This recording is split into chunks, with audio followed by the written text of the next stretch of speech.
Nyce Da Future. Yes, sir. What's up? What's up, y'all? How y'all doing? We here, man. Yeah, we in the building, man. We in the building. Word up. Yeah. How far back does your education of hip hop go? I mean, it go back from the late '80s, early '90s. Okay, like You know what I mean? who was your first? What rap group or rap artist made you say, "Yo, son, I want to do it"? Nas. Nas. Nice. Yeah. When I heard that boy, man, it was something different. Shout out to the homie Nas too. That's my bro too. Shout out to Nas, man. What up?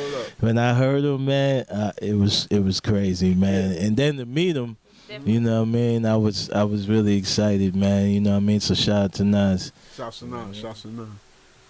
Yeah, yo. So with you, why spitting? Why not DJing or producing? I mean, I started once, like I said, once I started listening to all these rappers, man, it was crazy. Cool G rap.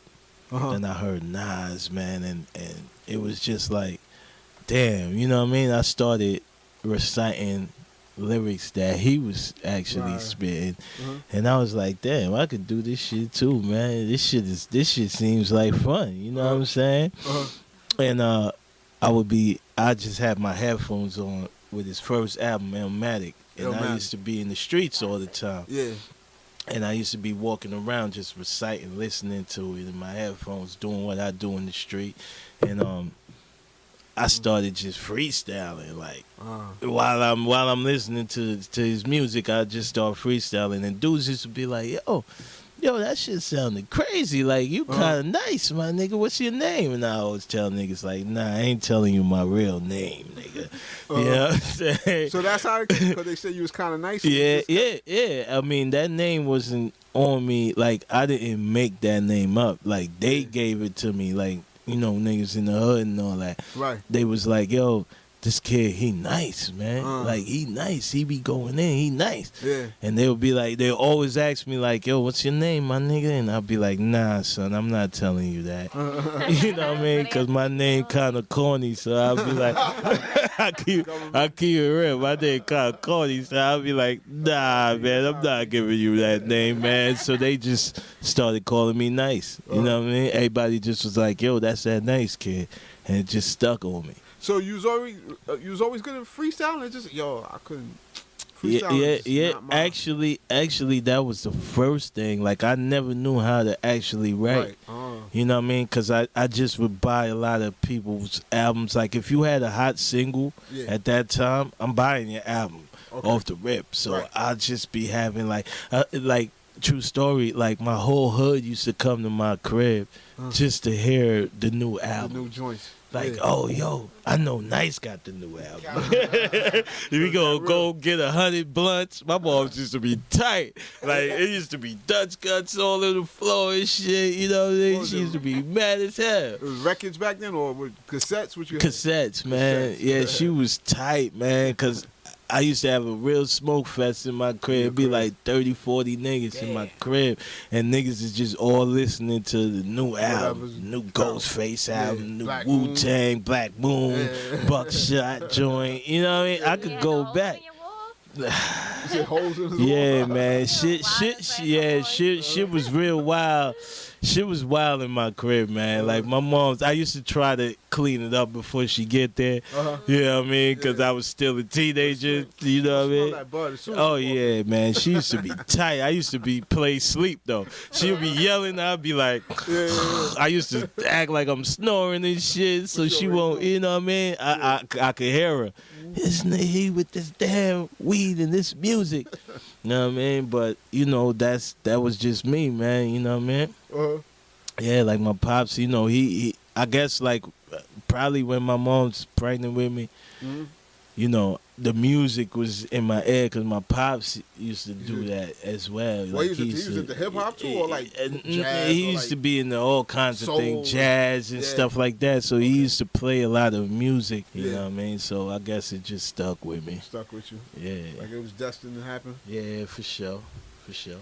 So take us from there to the unit, to G-Unit. Oh, man.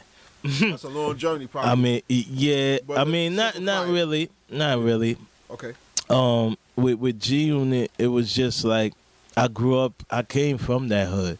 I came from 134. Got bros. You know, shout out to all the bros. You already know that's my hometown. And you know, 50 was never really a rapper. A lot of people don't know this. Like, he was more of a trap dude. Yeah. You know what I'm saying? And Boo Boo, that's Boo Boo. yeah, Boo Boo. That's the Boo Boo days. Everybody know that. So when he came home and all that, yeah, you know, Yayo put it in his ear like it's time you should get this music shit popping. And he was like, all right, you know, I'm gonna try it, because he realized that, you know, being in the streets, all you're gonna do is get arrested. You know what I'm saying?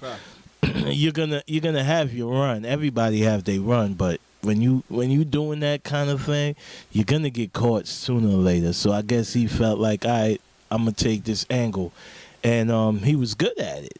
He was actually good at it off the rip. You know, Power of a Dollar, he did that, and it you know, that album was crazy, like very underrated. You know what I'm saying? And while he was doing it, he was trying to form a squad, because at that time, this was like '99. Yeah. It was Hot Boys was popping at that time. And Lost Boys. Yeah, Lost Boys, Hot Boys. Yeah. You know what I mean? And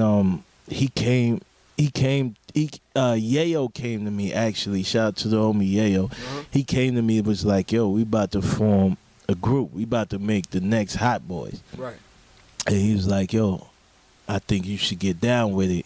But at that time, you know, I wasn't thinking about music like that. You know what I'm saying? I was in the streets. So I'm like, all right, man, that's cool. That's a hobby for us, but I'm not taking that serious, my nigga. You know what I'm saying? And sure enough, these niggas, when they did it and they popped off big. And I was locked up when they got big. And to see them on TV, I was like, oh, these niggas is doing it. Yeah. They popping right now. So when I came back to the streets, I was like, I'm going to start, you know, doing my own thing. Like, this could really happen. Like, this is something that could really happen.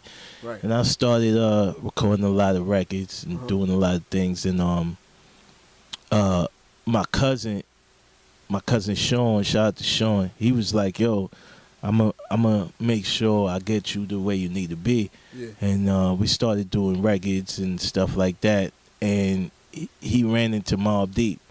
You know what I mean? He used to cut, he was a barber at the time. Yeah. He was cutting Havoc's right-hand man hair all the time. Right. So one day he was cutting his hair and he had the music playing in the background. Yeah. And he was just like, yo, who is that? You know what I'm saying? And he was like, yeah, I'm going to tell you. So after he finished cutting his hair, he was like, yo, that's my cousin. And he was like, yo, bring him to the studio tomorrow. You know what I mean? So my cousin was like, yo, we going to go to the studio. We got to the studio and Havoc was really there. Like, I walked in and he was there. And I'm like, oh, shit, that's fucking Havoc. You know what I'm saying? Like, I was losing my mind, but I had to keep my composure. And when he played the record, Havoc was actually in the other room. He heard the music through the other room and came around and was like, yo, who is that? You know what I'm saying? He was like, that's him right there. And he was like, yo, all right, tomorrow show up at the studio. And from there, we just started rocking, and we was rocking. You know what I mean? And then, you know, they obviously got to deal with G Unit, and it was like a reunion all over again. That's crazy. That's, you know that's crazy how the 360 went there. Yeah. It was like a 360. Yeah. Actually, the inside situation about that was they actually had 3 deals on the table. Who, Mobb? Or yeah, the Mobb. Okay. They had, at that time, actually it was 4. They had Kanye. Kanye wanted to sign them at that time. Jimmy Iovine wanted to sign them at that time. Okay. Eminem and Dre and 50. What they had out? Why they was so hot? Not saying Mobb ain't hot. Yeah. But like at that point in time, it was like, you know, they was at the end of the slope. I mean, that album, America's Nightmare, man, that album was so crazy. A lot of people slept on that album because they really didn't get it. Right. You know what I'm saying? But the ones who did listen to it, Right. it was crazy from top to bottom. Yeah. The way how it was put together, especially the production on that album was crazy. Havoc went to work on that album. Yeah. So they was on Jive at the time. And then, you know, Jive, they got into the situation where they was beefing with Jive and Jive dropped them. Right. And then everybody started hitting them. Like the very next day, once that was announced, the very next day, Havoc phone was lighting up. Damn. I was right next to him. He was like, "Yo, look at this." It was a lot of people hitting him, but the top dudes was Kanye. You know, Kanye, 50, Dre, M, and Jimmy Iovine. Those were the main people at that time. So, you know, it had a lot of other labels wanted them, but those were at that time they was on fire. So they picked 50 because what? They respected his movement? Because I persuade them to do that. Oh, you that's your doing. That's because they was all we see is your Mobb Deep.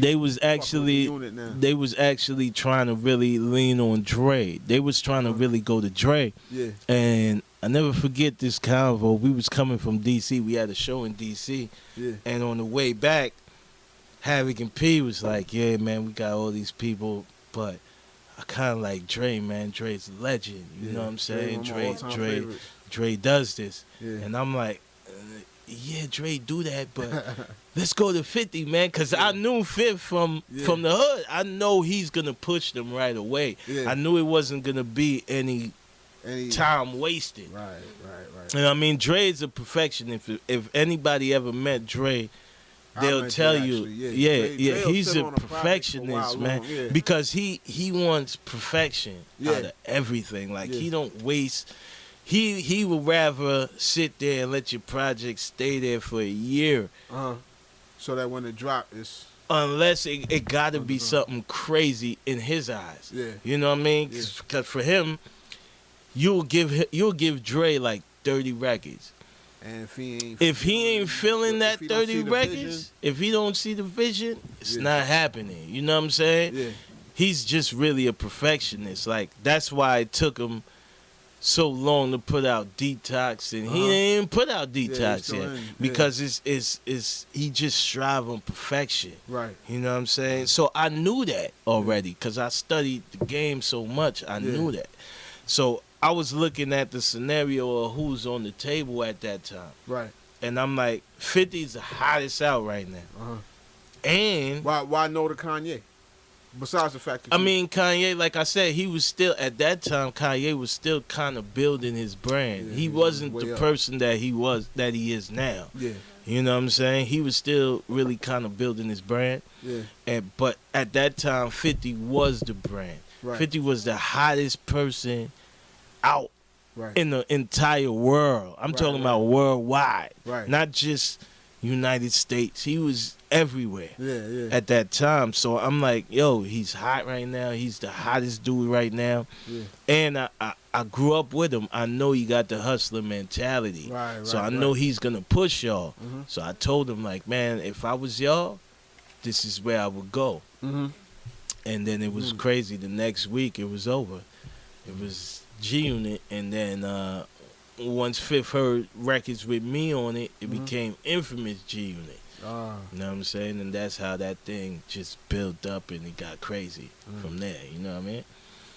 So, story. Story right there. So that's a perfect segue to the next. Wait, you got something you want to ask? No, I was just like going down memory lane because I found it kind of weird that Mobb Deep signed with G-Unit back in the day. I didn't think that was their, lane. I just felt, that was different. But, I guess it worked for them at that time. Like you were saying, 50 did pop, fast. He was there at that time. So it was just that. Sense. Yeah, he was just so huge. It was like a win-win situation. You can't lose. As long as you keep your brand and you're just with him, it would work. You know what I'm saying? But, a lot of things went into that situation, and once we got going, it was a lot of other stuff that happened. things got crazy, and you know, a lot of situations made the situation didn't work. You know, so what I'm presently saying? you're released. You're not on. Yeah. I'm released because But no bad blood. Nah, no bad blood at all. Like I said, you know, 50 the bro still. That's my bro. Yayo Banks, Buck. You know what I'm saying? Those are my bros. Like we done went on tour, did a lot of crazy things. We did a lot of things, man. It was wild. Like you know, we had a lot of fun.